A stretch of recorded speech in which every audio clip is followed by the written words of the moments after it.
গ্রামের এক অসহায় মধ্যবিত্ত পরিবারের সন্তান। সে ছাগল পালন করত আর পড়ালেখা করত। গ্রামের অনেকেই আছে এবং কি তার সহপাঠী অনেকেই তাকে দেখে হাসতো, বলতো ছাগল পালন করে কেউ বড়লোক হয় না, কেউ পয়সাওয়ালা হয় না, এটা শুধু পাগলামি আর সময় নষ্ট করা। কিন্তু সে তার সিদ্ধান্ত এবং তার স্বপ্নতে সে অনড় ছিল।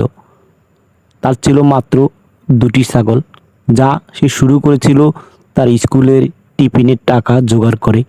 সেখান থেকে সে দুটি দেশি ছাগল কিনে এনে এই ছাগল নিয়ে তার সময় কাটতো এবং পাশাপাশি পড়ালেখা যাবতীয় কাজগুলো সে করত।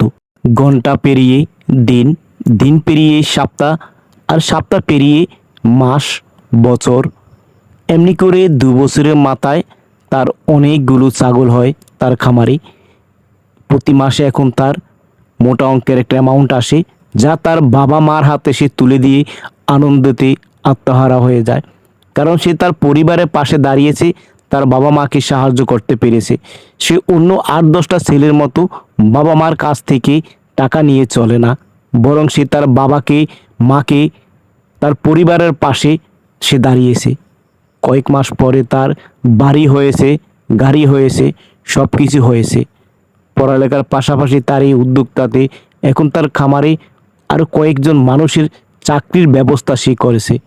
তাই গ্রামের মানুষ তাকে নিয়ে এখন বলে, তুমিই সঠিক ছিলে এবং তা করে দেখেছো।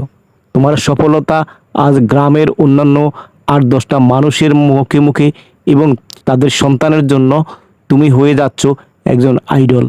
তোমার মতো ছেলে প্রতিটি ঘরে জন্ম নেয়। তাই স্বপ্নকে পূরণ করতে শিখো।